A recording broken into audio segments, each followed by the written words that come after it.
السلام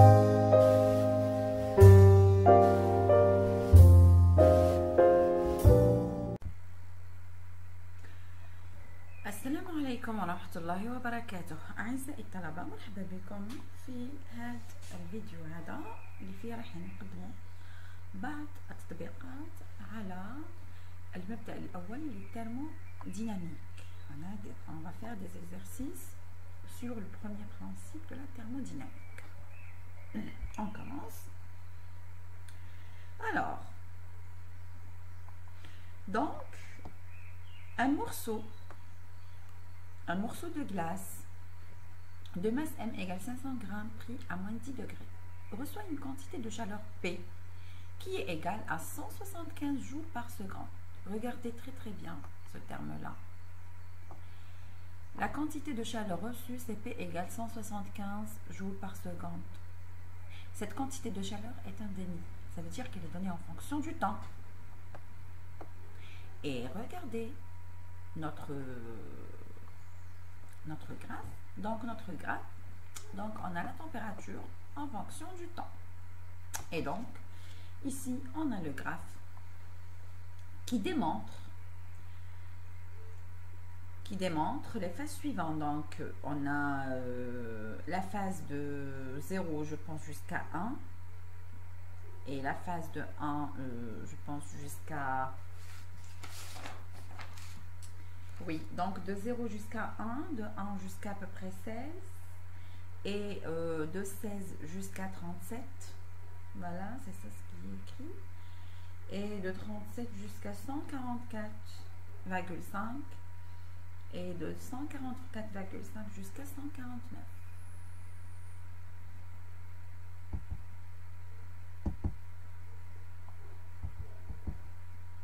Alors, donc ici... je vais comme ça pour qu'on puisse voir mieux les étapes. Voilà, donc regardez ici.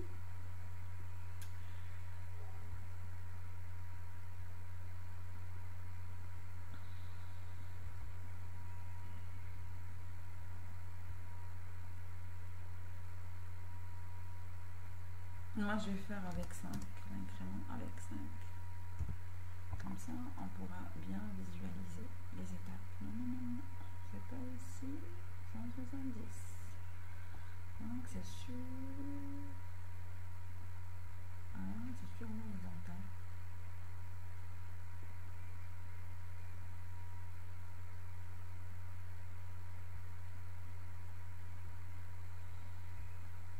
Voilà, donc.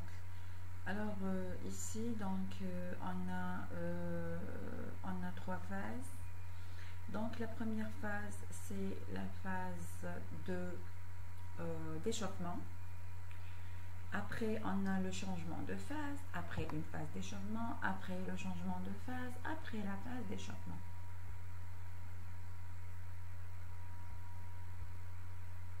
Voilà. Alors donc la question est la suivante, ou les questions sont les suivantes. Sachant que la pression est maintenue constante, ça c'est pour CP, et que les pertes thermiques sont négligeables, c'est pour nous dire que le système est isolé. Décrivez les différentes phases.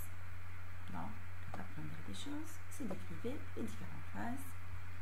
Deuxièmement, évaluer les chaleurs latentes de changement de phase. Et après, évaluer les chaleurs massiques de chacune de phase ainsi que la chaleur molaire.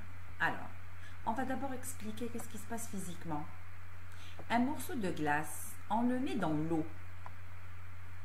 Il est à moins 10. Donc, c'est la température initiale. Alors, qu'est-ce qu'on remarque? Que le morceau de glace fond. Il devient liquide jusqu'à la température 0 degré. Après, le liquide glacé, ça veut dire le liquide à la température 0 degré, commence à s'échauffer. Ça veut dire que sa température commence à augmenter. Après, quand il atteint la température d'ébullition qui est 100 degrés, donc il bout, à un certain moment, tout le liquide s'évapore. Mais ce phénomène se fait à température constante. Ça, c'est très, très important. Alors, dès que tout le liquide s'évapore, il devient gaz. Et donc, il continue à être chauffé et sa température augmente jusqu'à 150 degrés. Donc, c'est ça. Dans le cas général, donc l'échauffement, il se fait soit à pression constante, soit à température constante, ça dépend des données. Mais en revanche, les changements d'état, c'est-à-dire تحويل الحالة الفيزيائية هادوما يصراو à température constante, et chaque phase de changement d'état est caractérisée par ce qu'on appelle la chaleur latente. La chaleur latente ici, alors donc dans la phase, donc dans la première phase, lorsque la température est égale à 0 degré, lorsque la température à 0 degré, donc on a le phénomène de fusion. Et donc ce phénomène se fait à 0 degré. Et si le liquide est à une température de 100 degrés, donc il va s'évaporer, et ce phénomène se fait à 100 degrés à température constante aussi. Voilà. Donc je pense que c'est facile, mais il suffit de savoir comment, bien sûr, ça veut dire comment répondre sur les questions. Alors maintenant les détails. Alors les différentes phases.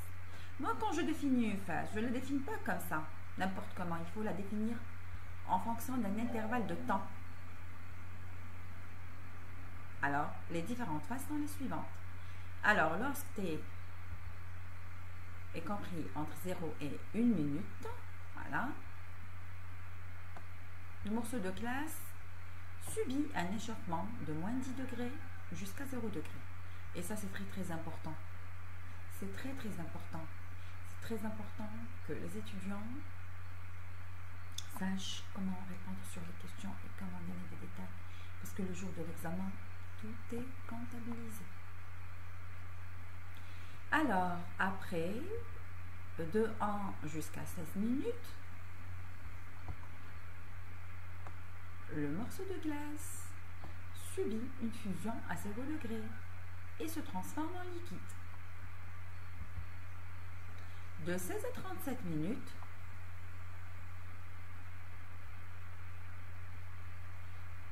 le morceau de glace subit un échauffement de 0 degré jusqu'à 100 degrés. Normalement, ici, on dit... Oui, le morceau de glace liquide, voilà. Moi, je l'ai spécifié. Voilà, mais ça veut dire qu'il n'est plus morceau de glace. Alors, et après, lorsque T appartient de 35 jusqu'à 144,5 minutes, la vapeur obtenue de la phase précédente subit un échauffement de 0 degré jusqu'à 149 degrés. Ça, c'est la réponse sur la première question. La deuxième question, les chaleurs latentes de changement de phase. Bon, c'est tout le monde qui va se demander comment nous allons faire. Le secret est là. Voilà, heureusement qu'on a un débit. Et heureusement qu'on a une température en fonction du temps. Et par conséquent, si j'ai un débit, je peux calculer la quantité de chaleur nécessaire dans chaque phase sur le diagramme. Il suffit de la multiplier par l'intervalle de temps, pas plus. Parce que moi, si je multiplie par l'intervalle de temps, je vais faire disparaître ça veut dire par seconde. Et par conséquent, j'aurai que des jours. Et voilà, et ça me fait une quantité de chaleur. Alors, revenons à nos moutons. Alors ici, regardez, donc à la phase de fusion, donc lorsque le temps appartient de 1 jusqu'à 16 minutes, donc bien sûr, j'ai P fois delta T. Bien sûr, le delta T ici, c'est quoi? C'est de 1 jusqu'à 16 minutes.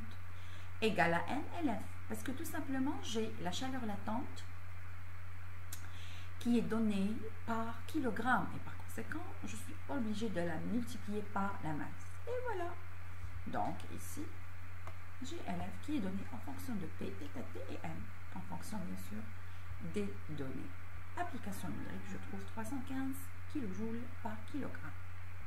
Et pour la deuxième phase, c'est la phase d'évaporation. Alors cette phase s'effectue dans l'intervalle de temps de 36 jusqu'à 144,5 minutes. Et la même chose, je vais appliquer la même relation. Donc ici, j'ai le débit de chaleur multiplié par l'intervalle de temps qui est MLV et par conséquent, j'ai LV qui est donné en fonction de P, delta T et M. Application numérique. Voilà, on aimerait bien avoir dans les examens des réponses pareilles. Alors donc LF, voilà, et ça nous fait 2257,5 kJ par kilogramme. Je pense que c'est un chiffre un petit peu vraiment important. Alors, deuxièmement, les chaleurs massiques de chacune des phases. Les chaleurs massiques, là où il y a un échauffement surtout. Là où il y a un échauffement. Donc, la première phase d'échauffement, c'est de 0 jusqu'à 1. Ça, c'est l'échauffement de la glace solide. Donc, dans cette phase, il n'y a pas de chaleur massique molaire. Attention. Dans cette phase, il n'y a pas de chaleur massique molaire. Moi, je l'ai calculé que pour la phase gazeuse, là où il y a la vapeur. Et donc, dans ce cas-là, regardez bien la quantité de chaleur nécessaire pour chauffer la glace et pour faire monter sa température de moins 10 jusqu'à 0 degré. Donc, elle est donnée par cette relation. Et par conséquent, j'ai ça. Et voilà, ici, j'ai les détails. Regardez bien. Voilà, donc de 0 jusqu'à moins 10. Voilà, et donc ici, j'ai 175 fois 1 fois 60. Alors le 60, alors attendez, j'aimerais bien. Ah oui, parce que ici de 0 jusqu'à 1, donc c'est 1 moins 0. Voilà, donc ça c'est 1 moins 0, c'est l'intervalle de temps, de minutes bien sûr, fois 60, c'est pour la conversion en secondes. Et voilà, j'ai le résultat qui fait 2,1 kJ par kilogramme par Kelvin. Essayez d'écrire comme ça dans l'examen. Vous allez faciliter mieux la tâche sur l'enseignant et sur vous-même et vous n'allez pas perdre des points. Alors, la phase d'échauffement, la deuxième phase d'échauffement, c'est l'échauffement bien sûr, de la glace liquide ou de l'eau liquide, voilà. Et donc, cette phase se fait dans l'intervalle de temps de 16 jusqu'à 37 minutes. Et la même chose, on a ça. Donc, on a ça, et par conséquent, et hop, voilà. Donc, regardez ici, c'est 16 moins 37 fois 60, c'est pour la conversion. Le débit, 0,5 c'est la masse, 100 moins 0 c'est la température. Entre 100 et 0, et ça nous fait ça. 4410 joules par kilogramme par Kelvin.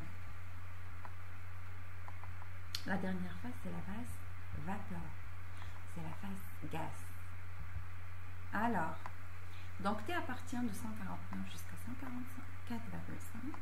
Alors, dans cette phase, on a quoi? On a l'échauffement du gaz, de la vapeur. Ça veut dire c'est la vapeur d'eau, c'est un gaz. On peut le considérer un gaz. Voilà. Et donc, voilà, c'est la même relation. Et voilà, j'ai CP qui égale à 1890 joules par kilogramme. Quoi d'autre? Ah oui, la chaleur molaire de la vapeur. Regardez, comment obtenons la chaleur molaire de la vapeur? C'est à partir de cette relation. Laquelle? On a la masse qui est quoi? Qui est égale au nombre de moles fois la masse molaire. Et ici, la masse molaire de la vapeur d'eau qui est égale à combien?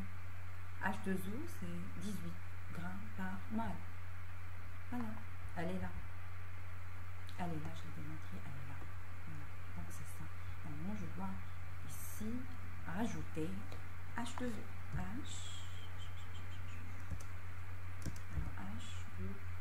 H2O. Il faut qu'il soit minuscule.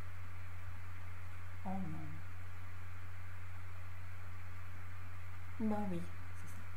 Voilà, c'est ça. Et donc ça fait 2MH plus MO. Et voilà, ici je sors la relation entre le CP. Donc ici j'ai le CP par kilogramme multiplié par la masse molaire. Ça nous fait 34 020 joules par mol par كلمة. هذا كان التمرين الأول، ونشوف إن شاء الله في la prochaine vidéo pour vous résoudre le deuxième exercice. وأعزائي الطلبة إلى الملتقى. إذا كان عندكم يعني كشي تعليق ولا كشي اقتراح ولا كشي تصحيح، ما عليكم إلا تخليوا لي تعليق.